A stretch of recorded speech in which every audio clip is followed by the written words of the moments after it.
ini bagi saya sendiri juga bukan perkuliahan yang mudah ya. Saya bisa katakan seperti itu. Saya tentu lebih nyaman di Statmat ya kalau boleh memilih. Tetapi kan ini apa namanya tetap mata kuliah yang wajib dipelajari seperti itu. Sehingga memang dalam pembelajarannya kita harus betul-betul memahami sebetulnya mata kuliah ini untuk apa gitu ya. Secara judul kan namanya teori probabilitas gitu ya. Tapi sebetulnya yang dipelajari itu runtutannya itu untuk apa sih gitu. Memang mungkin sangat abstrak ya dari mulai eh, konsep-konsep yang dipelajari. Mungkin ada yang berpikir bahwa tadinya kirain akan mengulang mata kuliah yang materinya seperti peluang gitu ya. Tapi ternyata lebih banyak pada ranah pembuktian. Nah, harusnya kalian sebetulnya yang ngajarin saya gitu ya. Karena kan adanya di Prodimat nih biasanya kalau pembuktian-pembuktian kayak gini. Oke, jadi eh, di pekan-pekan sebelumnya saya sudah tanya sama Dinda, kalian sudah mempelajari outer measure ya, sepertinya itu materi yang terakhir dipelajari di kelas sebelah pun sama begitu. Nah, sekarang kita coba lihat dulu. Nah, minggu lalu saya meminta kalian mencoba menuliskan ulang begitu ya pembuktian yang ada di teorema 22 dan juga proposition 2.3 teman-teman. Seperti itu. Ada yang mau share dulu nggak? Sharing jawabannya untuk eh, teorema 2.2 dan juga proposition 2.3. Mungkin masing-masing ada yang mau share satu orang gitu? 2.2.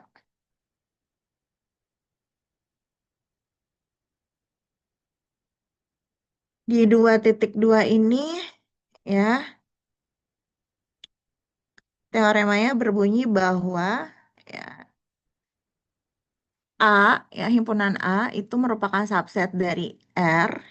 Dia merupakan null set jika dan hanya jika begitu dia outer measure-nya itu nilainya sama dengan nol ya. Jadi kalau kita mungkin review sedikit mengenai auto measure begitu ya. Semoga sinyal saya tidak buruk. Jadi berdasarkan definisi 2.2 ya, outer measure itu atau outer measure dari himpunan A gitu ya, di mana A merupakan subset dari R, yaitu merupakan infimum ya, infimum dari suatu himpunan yaitu ZA, himpunan ZA yang isinya merupakan bilangan-bilangan yang tentu merepresentasikan dari total panjang suatu interval. Nah, di sini ZA sama dengan himpunan dari sigma LIN gitu ya atau total dari panjang interval. Jadi L di sini adalah menunjukkan length gitu ya, panjang dari IN. IN itu adalah interval-interval. Yang mana outer measure atau M bintang A ini merupakan infimum dari si total panjang interval yang mengcover si A. Itulah kenapa di sini A-nya merupakan subset dari union interval-interval tersebut begitu. Nah, di teorema 2.2 dinyatakan bahwa A dikatakan merupakan A subset dari si R itu merupakan null set jika dan hanya jika begitu ya outer measure dari A-nya itu sama dengan nol begitu. Bagaimana? Ada yang mau coba sharing dulu? Infimum itu batas bawah terbesar ya teman-teman. Jadi kalau kita mau membuktikan jika dan hanya jika, sepemahaman saya gitu ya, berarti kita itu membuktikannya bisa atau harus gitu dari dua arah ya, jari kanan kiri, kiri ke kanan begitu. Nah, silakan. Teman-teman ada yang mau share dulu nggak yang teorema 2.2? Siapa yang mau share dulu? Silakan. Satu orang aja. Di sini sebetulnya udah ada ya proofnya. Cuma saya ingin melihat teman-teman menginterpretasikannya seperti apa. Biar saya juga bisa belajar dari kalian. Gitu. Saya boleh Bu? Boleh, silakan Fikri. Saya stop share dulu. Baik Bu. Sebentar ya Bu, maaf. Ya.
Apa sudah terlihat, Bu?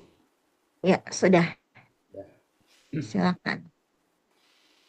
Oke, di sini teorema 2.2. Jadi teorema 2.2 itu mengatakan, misal A itu subset dari himpunan bilangan real adalah sebuah himpunan null set. Jika dan hanya jika eh, outer measure dari A itu sama dengan nol. Nah, jadi kan ya tadi kan Ibu sempat singgung juga. Di sini kan Mm-mm. jika dan hanya jika berarti pembuktiannya itu harus dari kiri ke kanan sama kanan ke kiri. Jadi eh, ya kayak itu. Nah, jadi yang pertama saya buktiin itu dari kiri.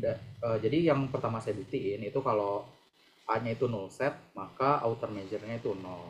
Nah, makanya di sini bukti kirinya, misal panjang dari A, length dari A itu sama dengan nol. Karena null set kan berarti dia panjangnya sama dengan nol. Nah, maka ini pakai pakai pakai definisi dari null set, di mana untuk setiap epsilon lebih besar dari nol terdapat suatu suatu total suatu apa ya, kalau kata Bu Vera tuh, kalau kata Bu Vera tuh terdapat suatu interval yang dapat menutupi A itu, atau bahasa matematisnya tuh terdapat sigma panjang dari n itu kurang dari epsilon. Nah, karena kita tahu measure A itu sama dengan infimum ZA, ini maaf gua agak salah, bukan ZA, infimum ZA, di mana ZA Mm. itu adalah eh, himpunan suatu suatu panjang interval, di mana intervalnya itu yang menutupi A. Nah, misal kita punya sebarang K di ZA. Nah, dan karena A itu null set, maka sigma sigma LIN-nya itu kurang dari epsilon. Maka dari itu kita punya K itu kurang dari epsilon. Nah, karena epsilon itu lebih besar dari nol dan K itu lebih besar dari nol, nah ini maksud K lebih besar dari nol itu ini sifat dari outer measure-nya. Kalau outer measure itu nggak mungkin negatif atau Oke. sama dengan nol. Oke. Karena K-nya itu lebih besar atau sama dengan nol, maka infimum dari ZA itu nol. Kenapa? Karena karena kan infimumnya itu, infimum kan batas bawah terbesar. Nah, kita misalin K itu lebih besar atau sama dengan nol, maka infimumnya tuh nol kan, nggak mungkin negatif. Nah, sedemikian sehingga karena infimum ZA-nya kita dapat nol, maka outer measure dari A itu sama dengan nol. Nah, buat bukti kiri ke kanannya itu udah terbukti. Nah, terus kita buktiin dari kanan ke kiri. Jadi kalau kita punya outer measure dari A itu sama dengan nol, maka A itu adalah null set. Oke, jadi misal outer measure A itu sama dengan nol. Atau kita dapati infimum dari ZA itu sama dengan nol. Nah, ini menurut sifat infimum, ini ada di buku Bartol. Itu ada dua hal yang terpenuhi. Yang pertama, nol adalah batas bawah dari ZA, batas bawah terbesar dari ZA, dan maka terdapat nol kurang dari epsilon atau epsilon lebih besar dari nol. Nah, ini kan udah karena terdapat epsilon lebih besar dari nol, maka terbukti A itu null set seperti itu. Mungkin itu Bu dari saya. Mungkin kalau ada yang perlu Oke. dikoreksi. Soalnya saya mungkin masih ada yang kurang atau salah. Oke, nggak apa-apa, Fikri. Terima kasih. Coba teman-teman yang lain ada yang mau menanggapi tidak apa yang tadi Fikri sampaikan?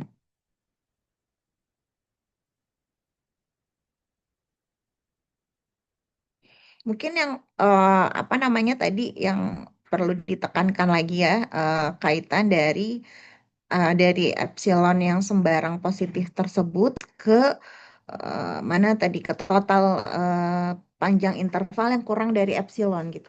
Mengapa pada saat epsilon itu positif gitu ya, lebih besar dari nol, itu terdapat total atau ya terdapat panjang interval yang kurang dari epsilon. Nah, teman-teman yang lain yang mau sharing kaitannya di part tersebut,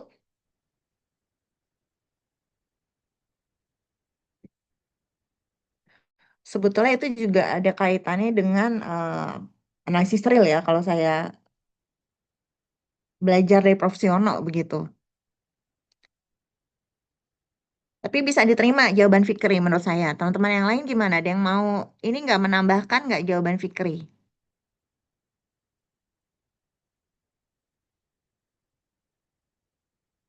Ayo.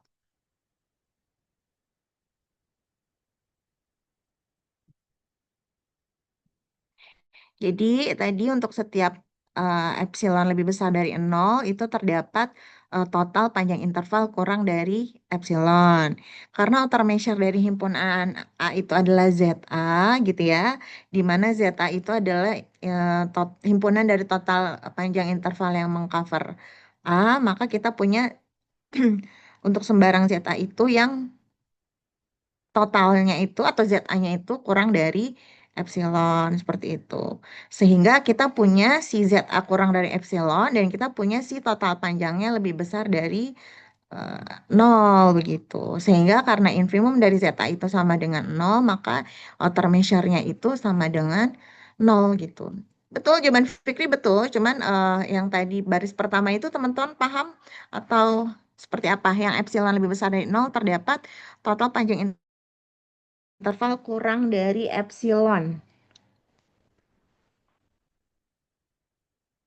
Nggak ada nih, nggak ada yang mau komen. Oke, nggak apa-apa ya. Fikri, terima kasih ya. Jadi Iya Ibu, saya coba sama-sama. buka Baik, saya izin stop share ya Bu. whiteboard ya. Terima kasih. Ya, silakan. Microsoft Whiteboard.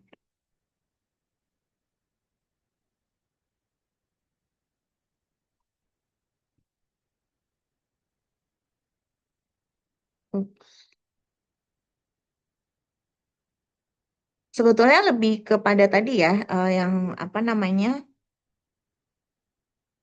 Tadi untuk membuktikan bahwa infimum ZA itu sama dengan nol. Sebentar.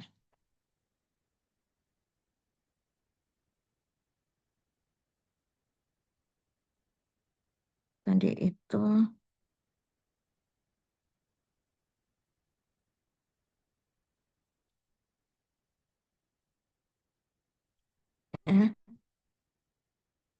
Eh, dianggap bahwa A merupakan null set, lalu kita harus buktikan bahwa M bintang A-nya itu sama dengan nol. Nah, untuk dapat M bintang A atau auto measure itu sama dengan nol, berarti kan harus tahu definisi dari M bintang A ya. Kalian sudah tahu bahwa outer measure dari A itu merupakan infimum dari ZA, di mana zeta itu merupakan himpunan dari total eh, panjang interval. Nah, berarti kalau kita mau membuktikan infimum dari zeta ini sama dengan nol, sama saja kita membuktikan bahwa outer measure dari A ini adalah sama dengan nol, begitu. Nah, untuk membuktikan ini ya bahwa M bintang A ini sama dengan nol gitu ya, maka kita akan ambil epsilon epsilon gitu ya. Kita ambil epsilon, yang mana epsilon tersebut bernilai positif. Mohon maaf Ambil sembarang, Ibu Kori, ya. Ibu Oh, sedang, belum share screen ya? iya Bu belum share screen. Oke, sorry.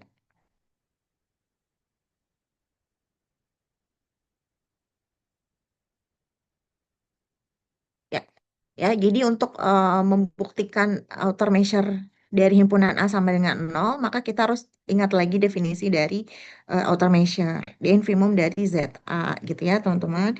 Nah, untuk membuktikan si infimum ZA ini sama dengan nol, maka kita ambil sembarang epsilon, yang mana epsilon ini nilainya adalah positif, begitu. Sehingga nanti kita dapat menemukan Z gitu yang merupakan anggota atau elemen dari eh, ZA sedemikian hingga nanti Z-nya itu kurang dari epsilon. Nah, untuk melihat atau mencari kondisi ini ya, membuktikan kondisi tersebut, eh, kalian perlu melihat lagi mungkin catatan ya atau apa konsep yang ada di sifat dari bilangan real. Jadi misalkan yang saya pelajari ya, yang saya ketahui, sorry, bentar. Jadi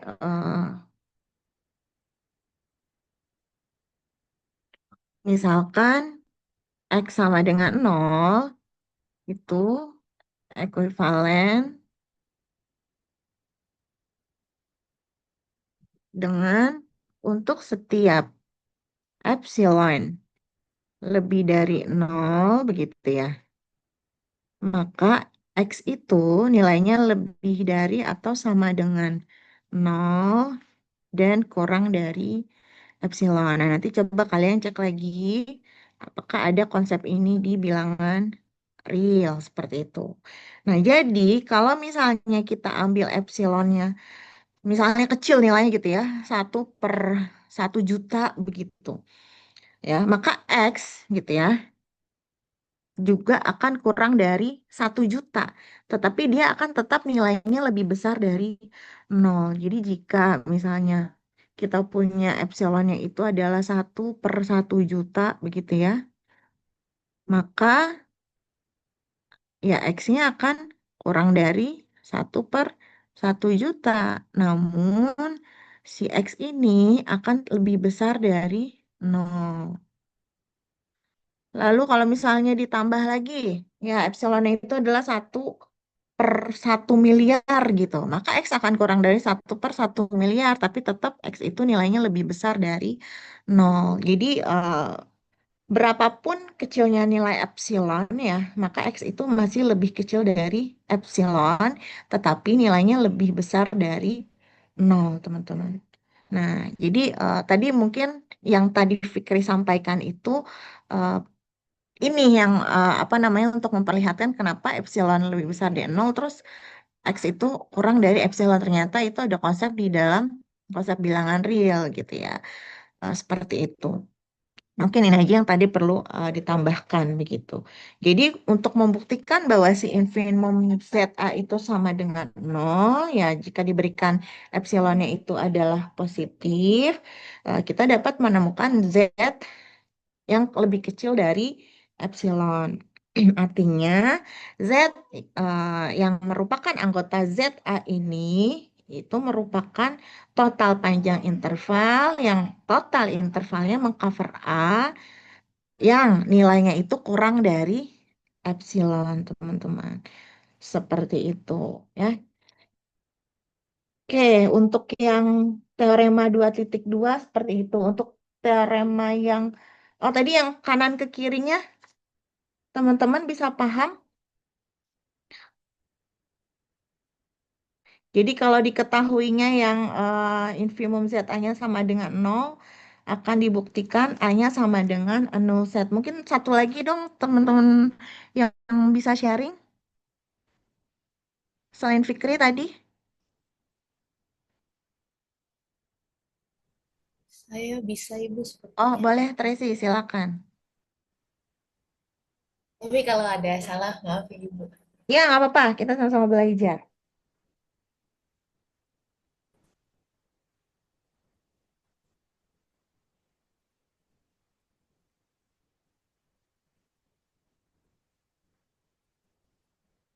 Apa share screen-nya sudah terlihat Ibu? Bentar. Ya, sudah. Oke, jadi ini Mm-mm. untuk yang arah selanjutnya, untuk arah sebaliknya itu saya ada di bagian sebelah kanan. Pertama kan akan dibuktikan dulu kalau M bintang, kalau outer measure dari A dilambangkan dengan M bintang A sama dengan nol, maka A adalah nol atau himpunan kosong. Nah, pertama Mm-mm. kita misalkan dulu kalau M bintang A sama dengan nol, maka infimum ZA sama dengan nol. Sehingga akan ditunjukkan kalau uh, untuk semua epsilon lebih dari nol, maka akan terdapat penutupan A oleh interval IN dengan sigma N sama dengan 1 menuju infinity dari length atau panjang dari interval IN kurang dari epsilon. Sehingga pertama kita tunjukkan untuk R sama dengan infimum ZA, maka akan ada untuk semua epsilon lebih dari nol terdapat Z anggota Z kapital basis A atau Z kapital A kayak yang tadi Ibu bilang, sehingga R kurang dari Z kecil kurang dari R plus epsilon. Nah, ini tuh seperti persamaan biasa untuk pembuktian epsilon. Terus karena R sama dengan nol, maka bisa kita tulis jadi untuk setiap epsilon lebih dari nol ada suatu Z anggota ZA sehingga nol kurang dari sama dengan Z kurang dari epsilon. Jadi, dari asumsi bahwa infimum Z A sama dengan nol diperoleh untuk semua epsilon lebih dari nol ada suatu Z anggota ZA dengan Z kurang dari epsilon. Nah, selanjutnya kita ambil barang epsilon lebih dari nol, karena tadi sudah kita buktikan sebelumnya di atas, ada Z anggota dari ZA dengan Z kurang dari epsilon, maka karena itu ada Z anggota ZA, maka secara definisi himpunan ZA terdapat barisan interval IN yang menutupi A, sehingga Z sama dengan sigma N sama dengan 1 infinity dengan length himpunan IN dan memiliki juga kalau sigma N sama dengan 1 sampai dengan infinity panjang dari himpunan IN sama dengan Z kurang dari epsilon.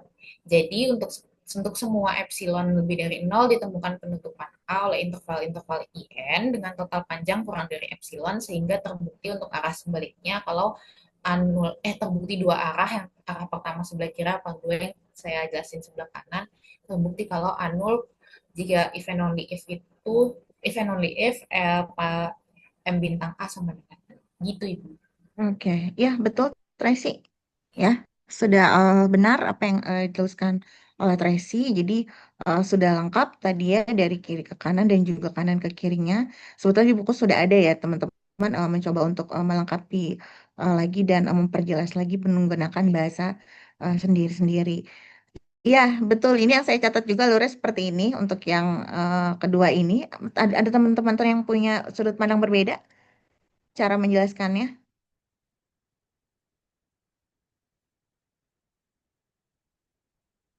Tidak ada? Oke, Tracy, terima kasih. Ya, silakan di close dulu.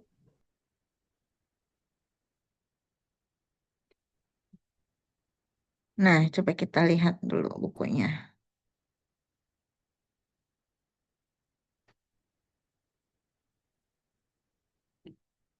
Ya, jadi tadi kalau A merupakan subset dari himpunan A gitu ya, merupakan subset dari himpunan bilangan real gitu ya, yang memiliki outer measure-nya sama dengan nol gitu. Maka menurut definisi dari infimum, jika diberikan epsilon lebih dari nol, maka akan terdapat Z merupakan anggota dari himpunan eh, ZA ini, sehingga Z kurang dari epsilon, begitu. Sehingga dia merupakan, apa namanya, anggota gitu ya, merupakan iya dari himpunan ZA, yang merupakan total panjang interval yang mengcover teman-teman. Nah, jadi teorema berdasarkan teorema dua-dua ini juga dia menambahkan atau menginformasikan satu sifat di sini ya, special case dari outer measure ya, di mana disebutnya juga sebagai zero measure gitu, bahwa mengapa si outer measure dari si himpunan kosong gitu ya, outer measure dari sembarang countable X, atau apa namanya, mengapa outer measure dari himpunan bilangan rasional itu nilainya sama dengan nol, karena mereka merupakan null set gitu, dan berdasarkan teorema 2.2 gitu, untuk himpunan null set, maka dia memiliki outer measure-nya sama dengan nol, teman-teman. Dan di sini ya akan dilihat bahwa outer measure itu sifatnya monoton. Jadi semakin besar himpunannya, maka akan semakin besar juga nilai outer measure-nya seperti itu. Nah, itu penjelasan untuk teorema 2.2. Nah, yang proposition 2.3 ini sebetulnya memperlihatkan pernyataan yang ini, bahwa ketika lebih apa namanya lebih besar himpunannya begitu ya, maka nanti outer measure-nya juga akan lebih besar seperti itu. Kalau yang proposition 2.3 ada yang mau share, ini mudah ya membuktikannya. Ada yang mau sharing? Kalau saya biasanya gampangnya pakai gambar ya, gitu. Tapi teman-teman mungkin ada yang mau sharing dengan cara yang berbeda. Silakan kalau ada yang mau. Ini sebetulnya ada kemiripan dengan sifat probabilitas probabilitas ya atau peluang begitu. Jadi kalau kita punya dua kejadian di mana A itu merupakan subset dari B begitu, maka peluang dari A itu kurang dari atau sama dengan peluang B. Walaupun ini tidak sama persis sifatnya ya, ada perbedaannya. Nah, coba kalau kalian membuatnya seperti apa? Ini ada hintnya sebetulnya. Ya, kita bisa menunjukkan bahwa himpunan dari B itu merupakan subset dari himpunan dari A dan gunakan definisi dari infimum, teman-teman. Silakan kalau ada yang mau sharing proposition 2.3.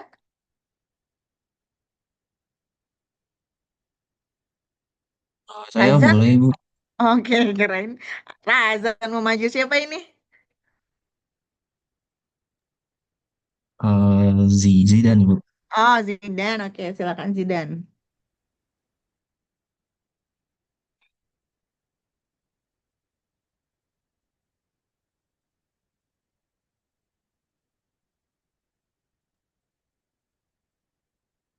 Oh, saya stop. Kamu bisa langsung stop, langsung share? Atau saya harus stop share dulu, Zidan?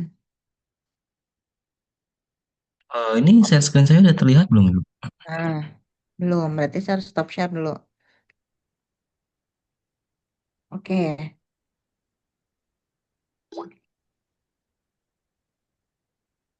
silakan. Oke, udah terlihat ya, Bu ya? Sudah. Oke. Oke, jadi di sini kita ngebuktiin jika A subset dari B, maka Mm-mm. outer measure dari A itu harus kurang dari sama dengan outer measure dari B. Nah, di sini caranya sebenarnya cukup mudah. Jadi kita ambil sembarang elemen Z dari ZB.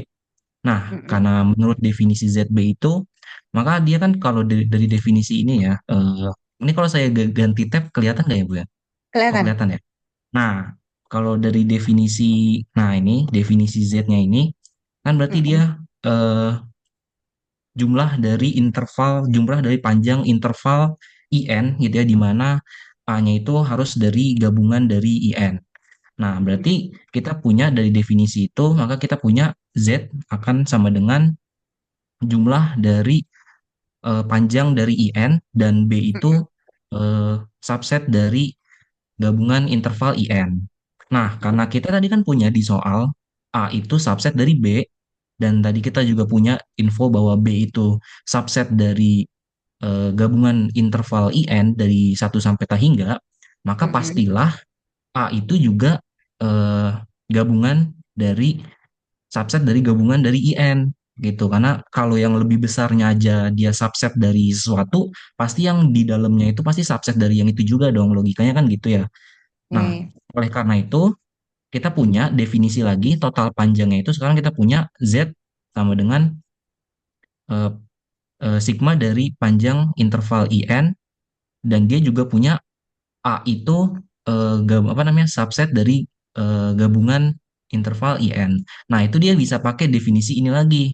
Jadi ini kan karena dia memenuhi ini lagi, tapi untuk kasusnya ini dia dalam yang ini B ya, dalam bentuknya. Kalau tadi kan dia di sini kan ini B, kalau ini sekarang A kan yang ini. Nah, dia bisa pakai definisi ini lagi, maka kita punya eh, berdasarkan definisi ZA pasti juga merupakan elemen ZA sehingga ZB itu subset dari ZA. Nah, kita udah ngebuktiin ZB itu subset dari ZA. Nah, sekarang kita punya outer measure dari definisi ya, outer measure dari A itu kan pasti sama dengan infimum dari ZA. Dan outer measure dari B itu akan sama dengan infimum dari ZB. Nah, kita tahu infimum itu secara definisi itu adalah batas bawah terbesar.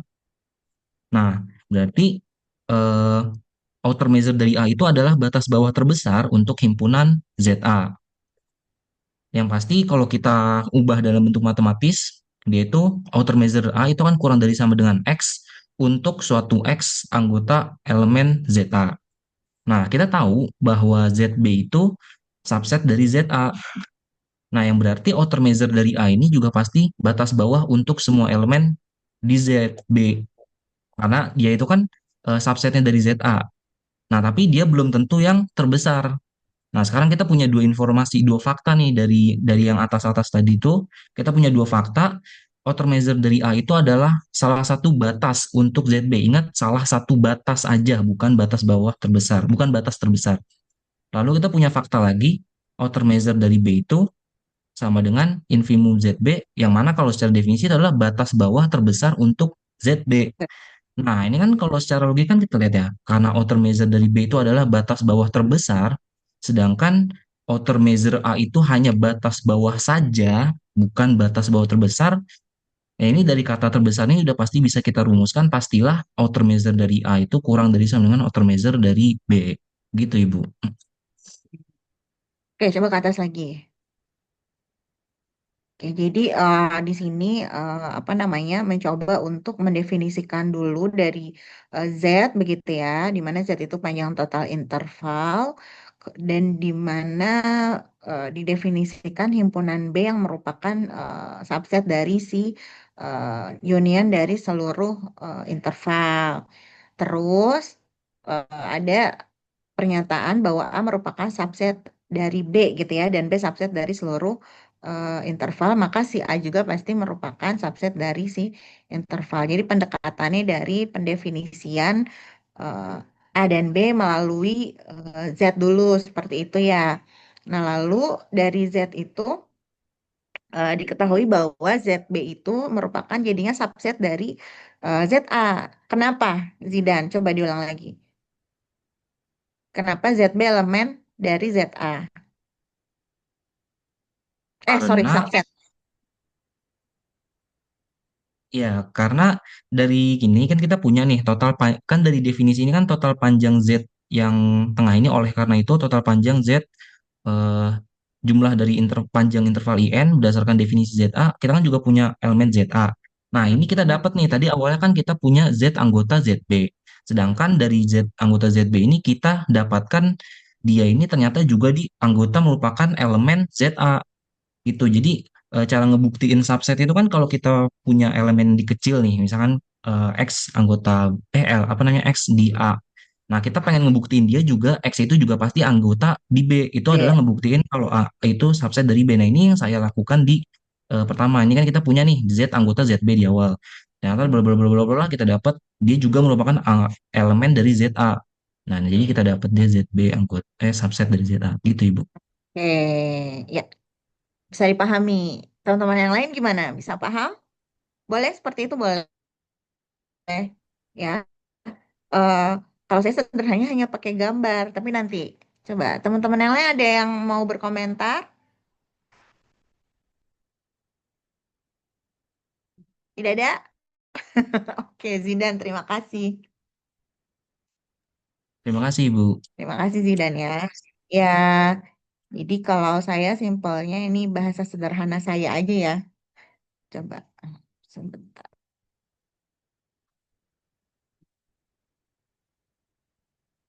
Kalau di proposition 3 itu,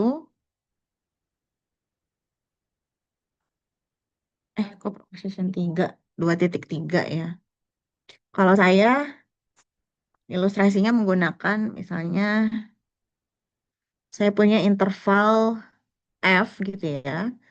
Di sini dengan batasnya adalah F1, misalnya. Di sini adalah F2. Ini adalah interval F. Kemudian saya juga punya interval sorry, himpunan gitu ya. Itu merupakan interval dari E1 sampai dengan E2. Di mana berarti himpunan E itu atau intervalnya itu kurang dari si F. Oke, jadi kalau kita lihat ya infimum dari eh, F gitu ya, itu sama dengan F1.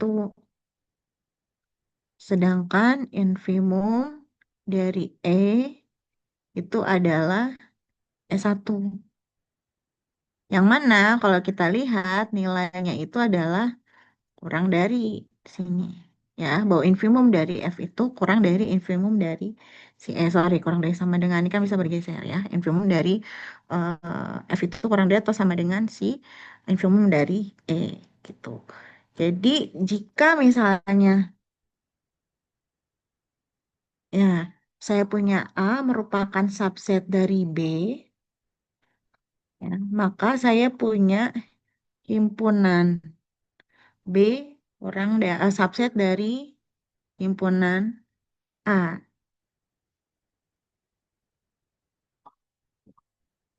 Atau nggak usah sini dulu deh. Tadi ini sama Zidan udah dikasih tahu ya, kenapa bisa jadi seperti itu. Nah, kalau kita punya A merupakan subset dari B, maka infimum dari ZA ya, itu akan kurang dari atau sama dengan infimum dari ZB. Sehingga outer measure dari si A itu kurang dari atau sama dengan outer measure dari B. Jadi, sorry, outer measure dari yang subset nilainya lebih kecil daripada outer measure yang. Jadi di sini kalau kita punya E itu merupakan subset dari F, begitu ya, maka outer measure dari yang F itu lebih kecil daripada outer measure yang E gitu kan. Karena di garis bilangan yang F ini posisinya adalah yang paling luar gitu. Kalau saya tadi mengilustrasikannya seperti itu. Jadi saya punya ini itu merupakan subset dari si F. Maka kalau kita lihat outer measure-nya, ya yang si outer measure F ini posisinya lebih kecil daripada yang outer measure si ini gitu teman-teman. Nah mungkin secara teoritisnya tadi yang sama Zidan sampaikan itu bisa lebih apa namanya representatif ya. Jadi sebenarnya sampai sini juga udah bisa outer measure dari F gitu ya, itu kurang dari atau sama dengan outer measure dari E, di mana E di sini merupakan subset dari si F gitu kan. Sebetulnya bisa dari situ. Ya, misalnya ini saya nggak usah saya tulis.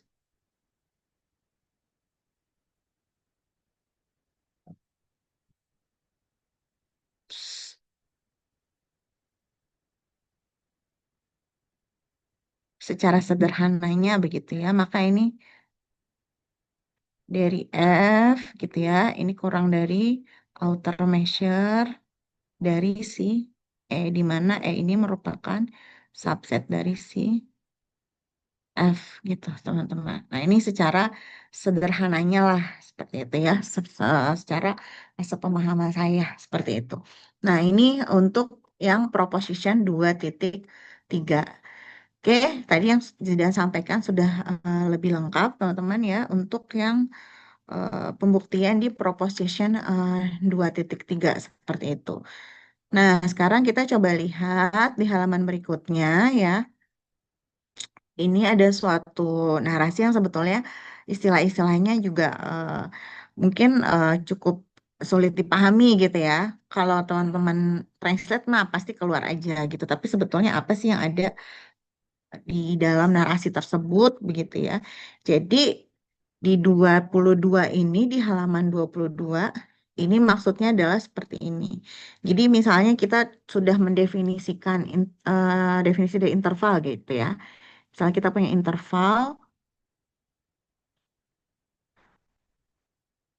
panjang interval A sampai B itu adalah B min A. Jadi interval di sini itu boleh tertutup dua-duanya atau boleh salah satu setengah terbuka gitu ya, atau dua-duanya terbuka.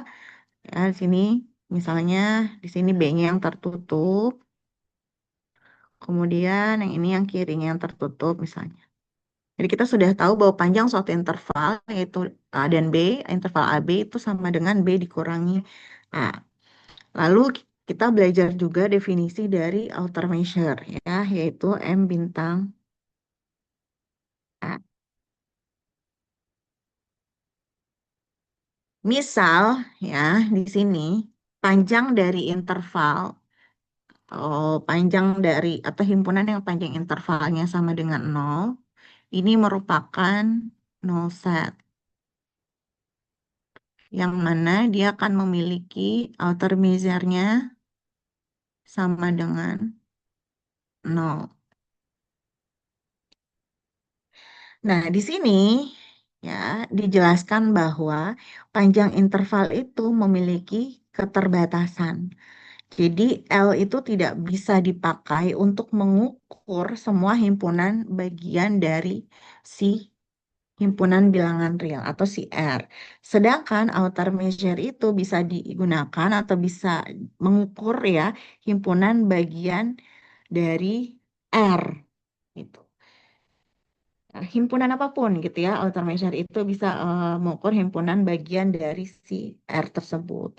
Nah, jadi misalnya kita punya himpunan B, teman-teman ya. Jadi kalau kita punya sembarang himpunan B, di mana dia merupakan subset dari R, maka kita bisa mengcover si B itu dengan memilih interval R itu sendiri ya. Jadi kalau misalnya mau dibuat jadi interval satu gitu ya. Interval yang pertama itu adalah si R-nya, lalu interval duanya adalah dan interval tiganya itu merupakan himpunan kosong ya, maka tetap B ini himpunan B ini akan tercover oleh si gabungan interval tersebut.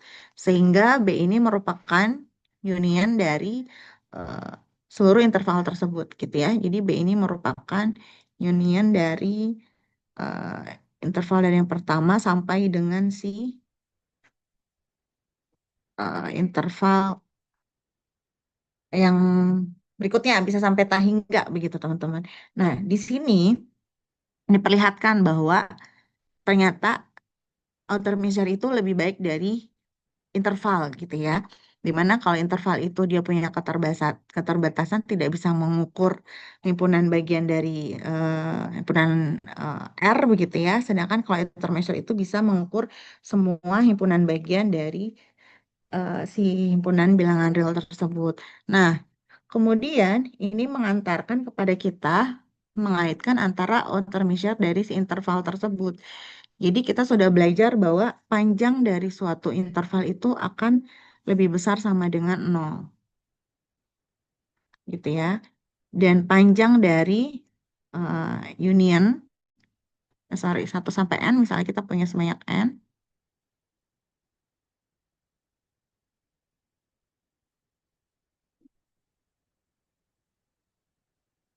di mana setiap interval itu akan punya batas bawah, ya. Dia punya batas bawah sehingga dia juga punya infimum, ya. Dia punya infimum dan karena punya infimum maka dia akan punya juga yang namanya outer measure. Tuh. Jadi panjang interval itu juga bisa memiliki outer measure. Nah, hal yang menariknya adalah apakah outer measure dari interval A dan B gitu misalnya itu ya, sama dengan panjang intervalnya gitu ya. Artinya apakah outer measure dari misalnya suatu interval A dan B ya, itu adalah sama dengan B min A seperti itu. Ya, nah inilah yang terjawab di teorema 2.4, teman-teman. Jadi dari interval yang punya keterbatasan, ya dia tidak bisa mengukur himpunan bagian dari R, sedangkan outer measure itu bisa mengukur seluruh himpunan bagian dari R. Nah sekarang berarti apakah outer measure itu bisa diperoleh dari suatu interval gitu ya. Karena interval itu panjangnya lebih besar adalah sama dengan nol, unionnya pun dia lebih besar sama dengan nol, dia punya batas bawah terbesar sehingga bisa juga mencari infimumnya. Kalau kita bisa mencari infimum dari suatu interval, berarti kita bisa mencari outer measure-nya. Oke, berarti interval itu bisa kita cari nilai outer measure-nya. Seperti itu. Sekarang bagaimana bentuk dari outer measure suatu interval, teman-teman. Nah, di teorema 2.4 ya, disebutkan bahwa outer measure dari suatu interval itu sama dengan panjang interval itu sendiri. Nah, ini sebetulnya suatu teorema yang apa ya, menyenangkan kalau kata beberapa orang ya, karena ternyata outer measure dari suatu interval itu adalah panjang interval itu sendiri, teman-teman. Jadi kalau misalnya kita punya tadi ya intervalnya itu A dan B, maka outer measure dari A dan B itu adalah sama dengan L-nya gitu, atau sama dengan B dikurangi A gitu ya. Jadi M bintang dari eh, interval A dan B ini itu sama dengan panjang interval tersebut, sama dengan B dikurang sama dengan. Ya, jadi interval ini juga tidak harus tertutup dua-duanya ya. Boleh dua-duanya terbuka atau setengah eh, terbuka. Nah, kalau di sini kalian lihat pembuktiannya, ya mungkin saya tidak akan membuktikan secara detail, tapi kita coba lihat secara main idenya itu seperti apa gitu ya. Ini panjang sekali buktinya. Teman-teman nanti coba bisa pelajari kembali ya. Jadi kita coba lihat main idenya. Dia di sini ada dua step ya. Sorry. Oh, jadi dia membuat pembuktian jika intervalnya itu unbounded, ya, artinya tak terbatas begitu ya. Lalu kondisi yang kedua adalah ketika intervalnya itu adalah eh, berhingga gitu atau bounded, teman-teman. Nah, kalau dia tidak terbatas, it is clear gitu ya, jelas bahwa tidak dapat di-cover oleh suatu sistem interval yang totalnya itu adalah berhingga. Jadi kalau kita punya interval yang tak terbatas begitu ya, maka jelas tidak mungkin interval tersebut itu bisa di-cover oleh sejumlah interval dengan total panjang intervalnya yang berhingga karena dia merupakan interval-interval yang tak berhingga. Nah, implikasinya adalah outer measure-nya itu juga nilainya adalah tak hingga. Nah, outer measure dari interval tersebut itu sama dengan panjang intervalnya sehingga panjang intervalnya juga tak berhingga atau tak hingga ya teman-teman. Nah itu untuk kasus kalau dia intervalnya itu merupakan interval yang tak berhingga atau tak berbatas gitu ya, unbounded. Itu untuk kondisi yang pertama gitu. Jadi bagaimana bentuk dari interval unbounded itu pokoknya ada yang tanda atau ada tahingganya gitu ya. Bisa dari negatif tahingga sampai dengan tahingga atau misalnya dari A sampai Ta hingga atau dari negatif Ta hingga sampai dengan B gitu ya. Pokoknya ada batas Ta hingganya baik negatif Ta hingga maupun Ta hingga seperti itu. Jadi nilai dari outer measure-nya itu adalah dia Ta hingga ya. Karena dia nilainya sama dengan panjang intervalnya outer measure-nya. Nah, sedangkan di sini kalau kalian lihat untuk yang bounded interval begitu ya. Cara membuktikannya di sini ada dua step ya, ada dua step. Jadi eh, untuk membuktikan bahwa M bintang I itu sama dengan LI begitu ya untuk interval yang eh, berhingga begitu. Itu sama saja seperti kita membuktikan ketika A sama dengan B, maka ini ekuivalen dengan A kurang dari atau sama dengan B dan B-nya kurang dari sama dengan A gitu. Sehingga untuk interval yang bounded ini atau berhingga ini kita menggunakan dua step di sini teman-teman. Jadi yang outer measure-nya dari interval kurang dari sama dengan panjang intervalnya begitu ya. Dan kondisi kedua adalah ketika yang panjang intervalnya kurang dari outer eh, outer measure-nya seperti itu. Itulah kenapa ada dua step di sana. Nah, buktinya ya cukup panjang ya, jadi saya tidak akan menjelaskan dengan detail juga. Nanti teman-teman bisa pelajari. Nah, ketika kita akan mencoba membuktikan yang kondisi kedua ya atau step yang kedua, dia juga di sini membuktikannya dia pilah lagi ya. Jadi dia ada yang pertama di sini, lalu juga ada yang kedua ya. Nah, seperti ini ya. Jadi yang pertama itu ketika intervalnya itu tertutup ya, nih. Kemudian yang kedua itu ketika keduanya merupakan interval yang batasnya terbuka, lalu ini setengah terbuka dan tertutup seperti itu. Nah, untuk yang step tersebut, nah teman-teman bisa eh, coba pelajari ya secara apa namanya mandiri seperti itu. Tetapi pada intinya adalah teorema 2.4 ini merupakan teorema yang sangat penting. Kenapa? Karena dia menyatakan outer measure dari suatu interval itu adalah panjang intervalnya. Nah, ini adalah hasil yang bisa mengantarkan kita ya semakin dekat dengan konsep dari eh, probabilitas sebetulnya. Ternyata bahwa apa namanya panjang interval itu merupakan outer measure dari interval itu sendiri. Jadi alurnya, ah, jadi kalau kita runtut lagi dari eh, awal ya, nggak dari awal ya, tapi dari konsep apa namanya interval gitu. Jadi kalau panjang suatu interval itu sama dengan nol gitu ya. Ketika panjang interval itu atau si L lah, kalau L itu kita punya sama dengan nol, maka si outer measure-nya itu sama dengan nol gitu ya. Nah, tetapi L itu tidak dapat digunakan ya,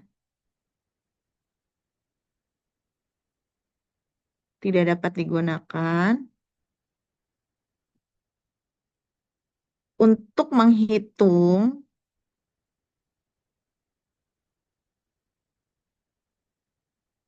semua himpunan bagian R. Itu hanya terbatas ya, si L itu hanya terbatas pada yang himpunan yang countable begitu ya.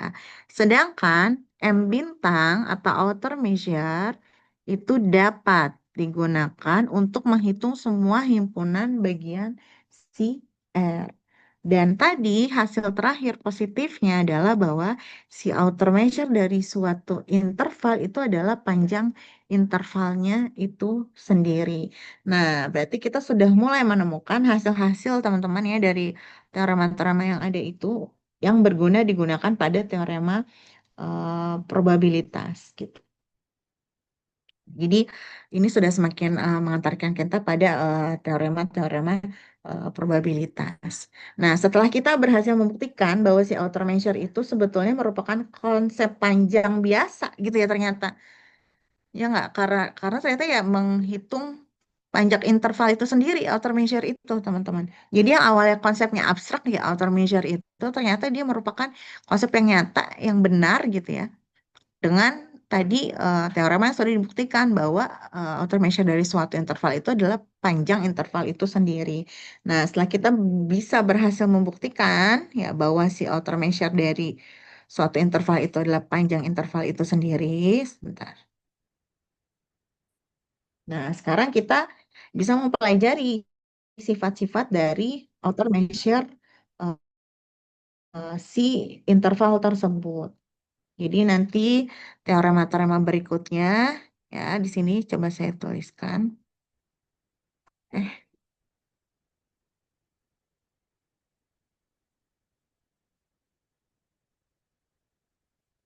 nah, ya, jadi dia sampaikan di sini.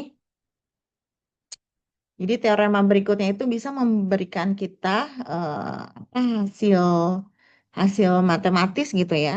yang kuat yang bisa digunakan berulang kali dalam berbagai bukti selanjutnya. Salah satunya adalah mengenai countable subadditively namanya, yaitu ada di teorema 2.5 gitu ya. Apa yang dibahas di dalam teorema 2.5 teman-teman? Ternyata outer measure itu merupakan atau bersifat countably subadditive. Ada yang tahu subadditive, bedanya subadditive dan juga additive?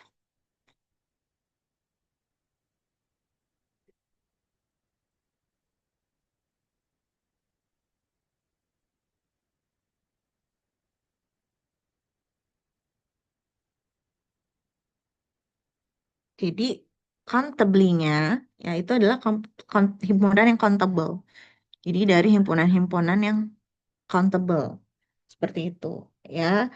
Eh, jadi berarti countably itu merujuk pada sebanyak countable himpunan ya. Subaditif itu adalah tanda lebih kecil sama dengan teman-teman. Kurang dari sama dengan.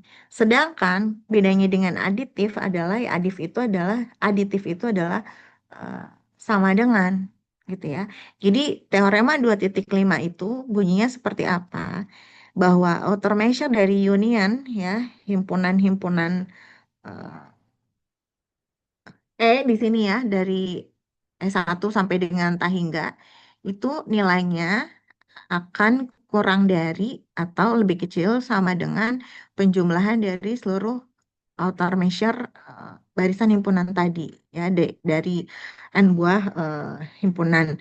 Jadi kalau misalnya kita mengambil banyak himpunan S1, E2 gitu ya, lalu kita gabung himpunan tersebut ya, lalu kita cari outer measure-nya, maka dia bernilai akan paling besar itu adalah sama dengan jumlah dari outer measure dari setiap himpunan bagian tersebut. Jadi tidak lebih dari gitu ya, tapi kurang dari sama dengan teman-teman.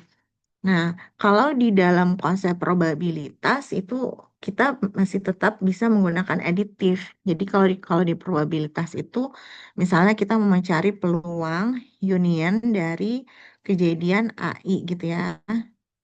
Kejadiannya dari 1 sampai dengan Tahingga. Maka ini bisa bernilai sama dengan peluang setiap kejadian begitu. Dari kejadian 1 sampai Tahingga, di mana ini kejadiannya saling bebas. Ya, maka P ini bersifat countably additive. Gitu. Sedangkan kalau di outer measure, dia adalah sub-additive, teman-teman. Nah, ini apa namanya? Pembuktiannya juga cukup panjang. Kalau teman-teman perhatikan di sini, ya, bahkan dia ada warm up-nya dulu proofnya ya. Ada warm up-nya dulu. Jadi dia akan membuktikan bahwa dia berikan contoh dulu dari dua buah himpunan ya, yaitu S1 dan juga E2. Maka dia akan membuktikan bahwa outer measure dari eh, gabungan dari kedua ini ya, S1 dan E2 itu kurang dari atau lebih kecil dari sama dengan outer measure masing-masing ya, masing-masing himpunannya itu S1 dan juga si E2. Nah, untuk membuktikan ini, ya, dia akan mengambil sembarang epsilon, yang mana epsilon tersebut adalah positif, dan ingin ditunjukkan bahwa outer measure ini, gitu ya, yang sebelah kiri ini, itu bernilai kurang dari sama dengan eh, penjumlahan masing-masing outer measure ditambah nilai epsilon. Nah, lalu dia akan menunjukkan bahwa sekalipun epsilon ini nilainya 1/n gitu ya, di mana n ini menuju Tahingga, maka akan tetap dihasilkan bahwa ruas sebelah kanan ini akan lebih besar daripada ruas yang sebelah kiri gitu. Maka nanti kita cari outer measure dari masing-masing S1 ya. Kemudian yang mana ini ya? Kemudian kita cari outer measure dari E2 ya, lalu kita cari outer measure dari gabungannya. Kalau di sini ya prosesnya seperti itu. Nah ini sehingga nanti didapatkan bahwa outer measure yang sebelah kiri ini itu akan kurang dari yang sebelah kanan, teman-teman. Nah itu adalah pembuktian dari dua kasus sederhana. Nah, baru setelah dia mencoba untuk menunjukkan berdasarkan dua kasus sederhana ini, dia akan generalisasi gitu ya ke kasus yang tadi, bukan kasus tapi membuktikan teorema si 2,5. Oke, jadi ini adalah teorema 2,5 yang menunjukkan bahwa countermeasure dari gabungan himpunan ya, barisan himpunan itu nilainya akan paling besar itu lebih kecil atau paling besar sama dengan si penjumlahan dari outer measure si masing-masing himpunan itu sendiri gitu ya. Nah, kita coba lihat lagi. Kalau ada yang ingin ditambahkan silakan ya. Kita coba lihat lagi. Bu Sri boleh nanya nggak? Iya, gimana Fikri? Kan tadi dijelasin kalau kan kalau panjang atau length kan ada batasan, dia tuh nggak bisa definisiin panjang dari himpunan, maksudnya dia nggak bisa hitung semua himpunan bagian dari bilangan real kan, berarti outer measure kan bisa, berarti outer Mm-mm. measure bisa hitung, maksudnya kita bisa tahu outer measure dari himpunan bilangan irasional ya Bu. R itu gimana? R itu kan bilangan real. Mm-mm. Nah, Terus? kan outer measure itu dapat menghitung semua himpunan bagian Mm-mm. himpunan bagian dari R. Berarti Mm-mm. outer measure tuh bisa, maksudnya kita bisa tahu outer measure dari bilangan irasional ya, karena kan di length itu bilangan irasional gak bisa didefinisikan pakai Jadi length kayak gitu.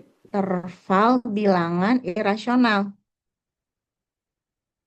Apakah countermeasure bisa menghitung interval bilangan irasional? Pertanyaannya gitu kah? Enggak Bu, himpunan bukan interval. Iya, bisa. Bisa. Teman-teman yang lain, ada yang mau menjawab?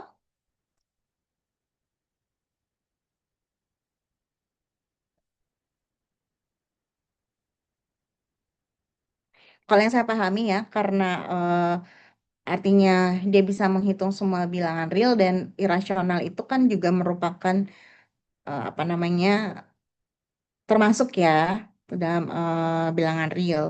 Maka bisa gitu. Bisa dicari outer measure-nya. Cuman saya belum pernah mencoba mencarinya seperti itu. Kalau teman-teman yang lain, ada yang mencoba mau menambahkan pertanyaan Fikri? Nih, saya sampai cari chat GPT untuk memastikan.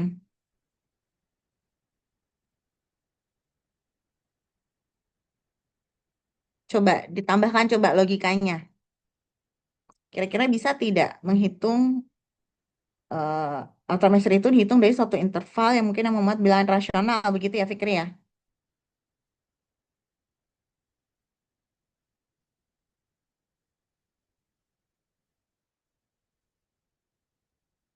Hei, ada yang mau menambahkan?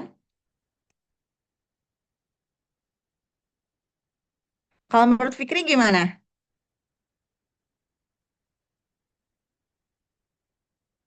Kalau menurut saya, nah kemarin kan Pak, maksudnya sebelum UTS kan Bu Fer itu sempat jelasin kalau emang salah satu keterbatasan dari length kan gak bisa mendefinisikan panjang dari himpunan uncountable.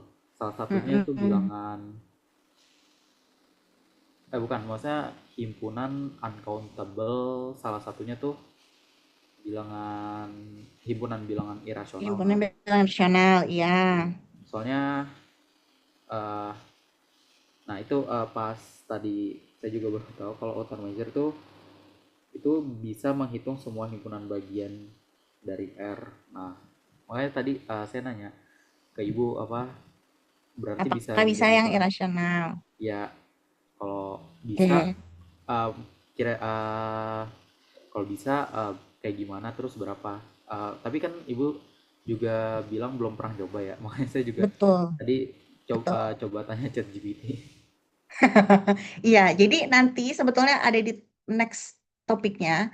Mungkin secara definisi dia bisa mengukur semua himpunan bagian dari apa namanya R gitu ya, himpunan bilangan real. Secara konsepnya iya gitu. Tetapi sebetulnya tetap ada batasan betul nanti di depannya bahwa outer measure itu hanya bisa digunakan untuk himpunan yang countable, teman-teman. Gitu. Sedangkan irasional mungkin nggak masuk countable ya, Kri. Iya bu. Jadi betul. Jadi memang secara definisi himpunan seluruh himpunan bagiannya iya, tetapi artinya nanti dibatasi bahwa himpunan-himpunan yang akan eh, dihitung gitu ya, itu adalah himpunan-himpunan yang countable, yang mana itu nanti merupakan ukuran Lebesgue namanya. Jadi secara konsep outer measure, ya dia semua himpunan anggota bilangan real, tetapi nanti di depan gitu ya, eh, dia hanya bisa diterapkan pada eh, yang himpunan bersifat countable gitu. Jadi ada himpunan yang kasusnya itu dia ada countable aditif gitu ya. Dan ketika himpunan tersebut tidak berlaku si countable aditif. Nah, nanti di materi berikutnya kita akan mempelajari ukuran atau outer measure yang hanya bisa dibatasi pada si yang countable saja.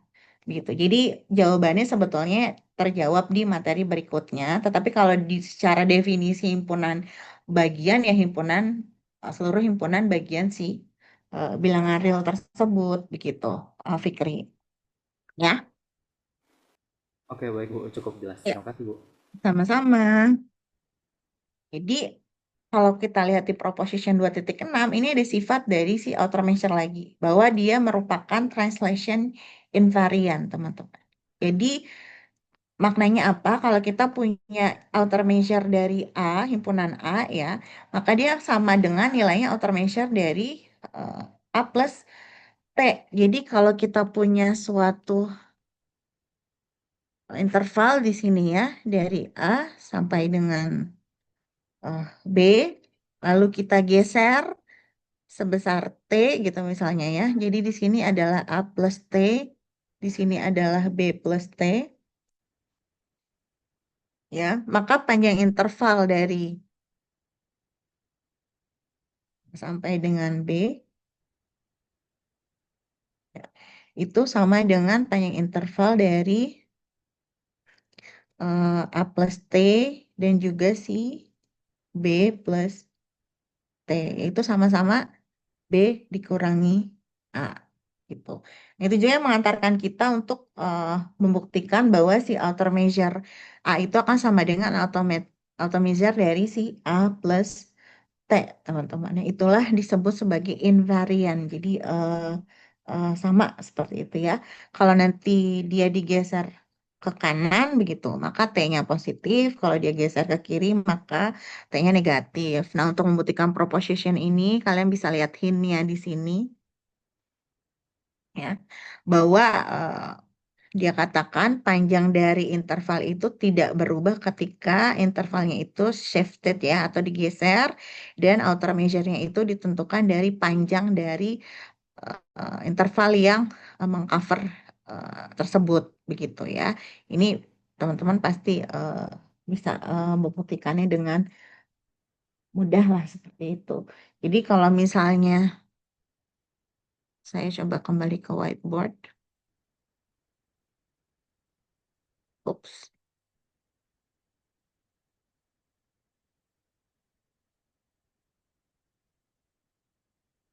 ya. Kita punya di sini himpunan A begitu ya. Kurang panjang. Ini pengantar aja ya untuk tadi proposition yang tadi. Di mana A ini adalah himpunan A begitu. Kemudian saya punya titik C di sini. Ups.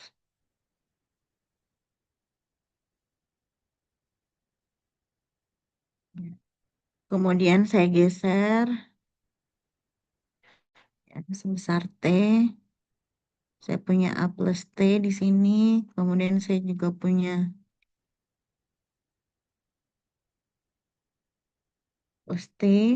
Maka saya di sini punya C plus T gitu ya. Jadi di sini A ini adalah A plus T. Nah, maka di sini saya akan punya outer measure punyanya si A.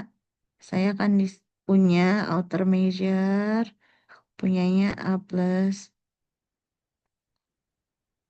T seperti itu. Ya, di mana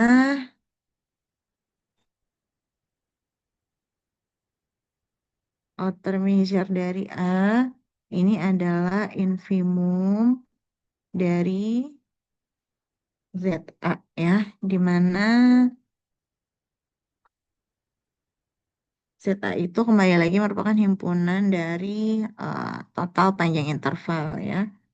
Hanya satu sampai dengan eh, hingga dari panjang interval IN, di mana A merupakan subset dari si union interval-interval tersebut. Sehingga interval-interval tersebut itu mengcover si A gitu, teman-teman ya. Ya, ZA himpunan total dari panjang interval, di mana panjang interval tersebut mengcover A. Nah, untuk apa namanya eh, melihat gitu ya tadi keterkaitan atau di proposition itu, kita bisa coba gambarkan di sini. Misalnya si A itu atau kita coba buat interval-interval gitu ya. Misalnya di sini tetap mengcover A, tapi kita coba buat di sini ada interval satu gitu ya. Misalnya ini ada interval satu, lalu juga ada interval dua, tetap dia mengcover A gitu. Sehingga di sini kita punya J satu misalnya ya. Kita punya J2 di mana J itu berarti merupakan interval I ditambah T gitu loh ya. Maka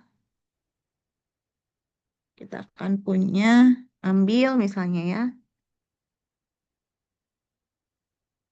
Ambil JN itu merupakan IN ditambah T gitu ya. Di mana interval atau IN itu adalah gabungan yang mengcover A digeser ya.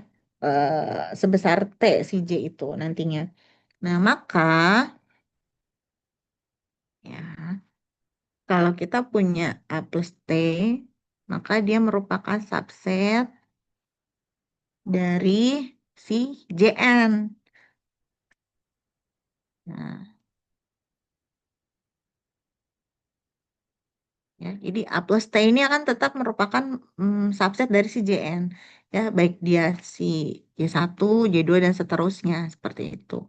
Nah, maka ini A plus T ini akan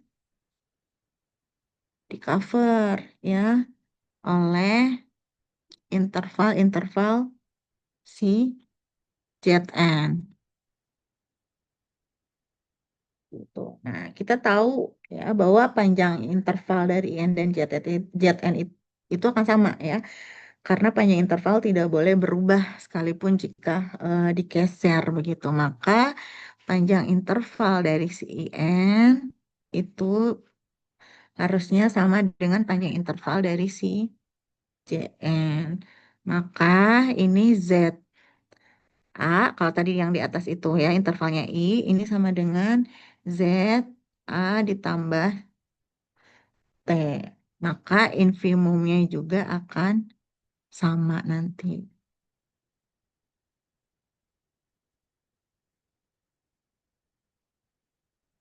Seperti itu ya. Karena interval ya kita merupakan outer measure-nya itu adalah panjang intervalnya itu sendiri ya berarti sama saja infimumnya ZA sama dengan infimum dari ZA plus T. Maka ini bisa mengarahkan ke tadi outer measure dari A itu sama dengan outer measure dari A plus T ya teman-teman. Gitu. Nah nanti kalian bisa tuliskan lebih lengkap lagi ya untuk si eh, proposition 2.6. Jadi yang kita diskusikan hari ini itu adalah lebih kepada mengaitkan bahwa oh ternyata outer measure itu yang tadinya mungkin terlihat abstrak begitu ya, sekarang terlihat semakin nyata gitu, benar dengan teorema yang tadi menyatakan bahwa outer measure dari suatu interval itu sebetulnya panjang interval lagi. Itu kan suatu konsep yang biasa yang ada di interval gitu ya. Lalu eh, dari sini tadi kita lihat bahwa pertanyaan Fikri itu sebetulnya mengantarkan kita pada materi berikutnya, teman-teman ya. Meskipun outer measure itu bisa kita pakai untuk mengukur setiap himpunan bagian dari R ya, tapi sebetulnya outer measure itu tidak bersifat countably additive. Makanya tadi di eh, proposition atau teorema ya, yang countably si additive. Nah, di teorema 2.5 di sini ya disampaikan bahwa outer measure itu adalah countably subaditif. Jadi walaupun dia bisa dipakai untuk mengukur dalam tanda kutip setiap himpunan bagi R ya, tetapi tetap dia tidak bersifat countably additif, tapi dia bersifatnya adalah countably subaditif. Itu yang tadi saya sampaikan. Jadi mengukurnya itu dalam tanda kutip gitu ya. Ternyata dia itu tidak bisa aditif. Artinya kalau dia eh, tidak countable himpunannya, kita tidak bisa menjadi countably aditif, teman-teman. Nah, jadi alurnya, saya bolak-balik terus ke whiteboard sama ini nggak apa-apa ya. Atau jalan berpikirnya ini untuk sampai pada materi yang akan dipelajari berikutnya nanti adalah bahwa kita tahu bahwa interval itu dia countably aditif. Nah, jadi kalau interval itu adalah countably aditif, ya. Tapi dia tidak bisa untuk mengukur semua himpunan bagian dari R. Ya, dia tidak untuk semua himpunan R. Si interval dia juga sifatnya adalah translation invariant. Jadi maupun dia digeser ke kanan ke kiri begitu ya, dia akan tetap memiliki panjang yang sama. Tapi tetap dia tidak untuk semua himpunan si R. Lalu hadirlah si outer measure. Outer measure ini bisa digunakan ya untuk mengukur semua himpunan R. Begitu. Dia juga translation invariance. Udah unggul dua tuh dibandingkan L ya. Tapi dia tidak bersifat countably additive. Ya, dia tidak bersifat countably additive. Dia sifatnya adalah countably subadditive, teman-teman. Nah, tidak bersifat countably additive ini adalah suatu sifat yang tidak diinginkan gitu ya, yang tidak kita harapkan. Maka dari kondisi ini ya, solusi yang akan diterapkan ke depan gitu ya, atau jalan keluarnya adalah dengan cara kita akan membatasi si outer measure ini ya pada himpunan-himpunan yang sifat countably additifnya dipenuhi. Yang sifat countably additifnya itu dipenuhi, teman-teman. Ya, akhirnya nanti artinya himpunan-himpunan tertentu yang kasusnya itu adalah countably additif dan itu berlaku, kita bisa cari outer measure-nya. Jadi himpunan itu ada yang countably additif, ada yang tidak countably additif gitu ya. Maka nanti si outer measure itu akan kita batasi pada himpunan yang countably additif aja, teman-teman. Yang mana itu disebut sebagai ukuran Lebesgue.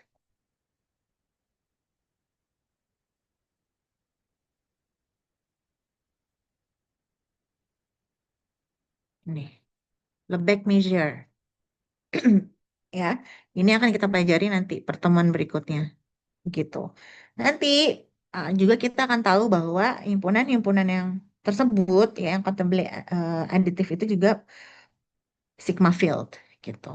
Jadi yang sigma field yang sudah kalian pelajari ya, maka itu juga nanti akan dikaitkan lagi dengan materi di ukuran Lebesgue ini gitu ya, atau ya Lebesgue lah, dibaca Lebesgue ya, seperti itu. Nah, jadi apa namanya? Konsep-konsep teorema yang sudah kita pelajari sebelum-sebelumnya, yang semakin terlihat dan mengarah lebih jelas ya dari struktur yang mungkin lebih awalnya sangat abstrak begitu, dan semakin terlihat untuk mengarah kepada nanti konsep dari teori probabilitas itu sendiri. Nah, itu akan semakin terlihat ketika nanti kita belajar yang namanya ukuran Lebesgue ya atau Lebesgue measure, teman-teman. Nah, seperti itu. Saya dipahami ya secara alur gitu. Mungkin tadi ada beberapa pembuktian teorema yang tidak saya buktikan secara detail di sini karena panjang sekali ya. Jadi kalaupun diulang lagi malah khawatir nanti tidak sampai materinya. Tapi dengan cara kita sharing seperti tadi, kita bisa sama-sama punya sudut pandang ya untuk membuktikan suatu teorema atau proposition tadi itu seperti apa dan kita bisa diskusi. Jadi saya juga bisa belajar dari kalian ya. eh, eh, kita juga bisa saling sharing satu sama lain. Seperti itu teman-teman. Jadi nanti pertemuan berikutnya sama kan ya sumber bukunya ini bukan ya Bu Vera? Sama Atau Bu. beda? Sama ya? Oke, nanti kita masuk ke Lebesgue measurable sets dan Lebesgue measure, teman-teman. Seperti itu. Oke, ada yang ingin ditambahkan? Ada yang ingin berkomentar atau yang bertanya? Silakan.